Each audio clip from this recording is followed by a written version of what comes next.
میں حدیث بتا رہا تھا، حدیث یہ ہے، دو بھائیوں میں تکرار ہوئی، جھگڑا ہوا، ایک دوسرے سے دونوں کا کچھ نہ کچھ مباحثہ ہوا اور تکرار کے بعد دونوں الگ ہوئے جھگڑے کے بعد، لیکن ان میں سے ایک بھائی معافی مانگنے کے لیے آیا دوسرے کے پاس۔ بات یاد رکھیں، حضور پاک صلی اللہ علیہ وسلم فرماتے ہیں دو جھگڑوں کے بعد اپنے بھائی سے معافی مانگنے میں جو پہل کرے گا وہ قیامت کے دن میرے ساتھ پہلے جنت میں جائے گا، وہ جنت میں بھی پہلے ہوگا۔ یہی بات تو حضرت امام حسن اور امام حسین کے درمیان حضرت فاطمہ نے کہا تھا، دونوں چھوٹی عمر کے تھے، 6 سال یا 5 سال، دونوں میں کچھ تکرار ہوئی، بچپنے کی بات، لڑ کر کے آئے سیدہ زہرا سلام اللہ علیہا کے پاس۔ آپ کے پاس جیسی آئے تو انہوں نے کہا، ایک جملہ یہ کہا، بیٹا مجھے معلوم نہیں کس کی غلطی ہے کس کی خطا ہے۔ ماشاءاللہ، ماں فاطمہ تو زہرا رضی اللہ تعالیٰ عنہا فرما رہی ہیں مجھے یہ نہیں معلوم، لیکن ایک بات یاد رکھ لو کہ دونوں کے تکرار سے، دونوں کے جھگڑوں سے کہیں اللہ دونوں سے ناراض نہ ہو جائے، دونوں رونے لگے، کچھ بھی ہو جائے لیکن مولا ہمارا نہ روٹھے۔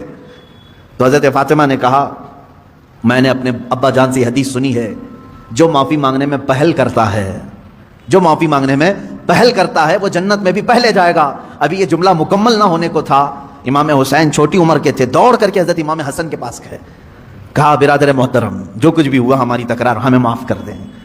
اب دوسرے بھائی کا کیا مقام ہے یہ بھی حدیث پاک سے سن لیں، معاف کر دیا تو خیر ہے، تم نے معاف کر دیا، کوئی تم سے معافی مانگنے کے لیے آیا معاف کر دیا۔ آج بہت سارے ڈھیٹ لوگ بیٹھے ہوئے ہیں، بہن آئی ہے منانے کے لیے بھائی کو، نہیں مانتا میں، چل تو نے میرے ساتھ ایسا کیا ویسا کیا، پرانی باتیں یاد کی۔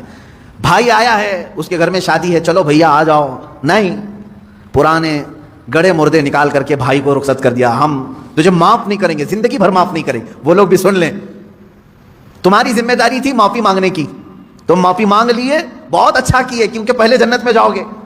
اب جس کے پاس گئے تھے معافی مانگنے کے لیے اس نے نہیں معاف کیا، میرے آقا صلی اللہ علیہ وسلم کی حدیث ہے، حضور فرماتے ہیں کل قیامت کے دن وہ میری شفاعت کے قریب بھی نہ آئے۔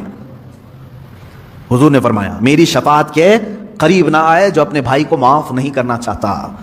تم سے اگر تمہارا بھائی منانے کے لیے آ گیا، تمہاری بہن آ گئی، تمہارا پڑوسی آ گیا، تمہارا رشتہ دار آ گیا، تو پہلی بات تو یہ سوچ لو کہ وہ بازی مار لے گیا۔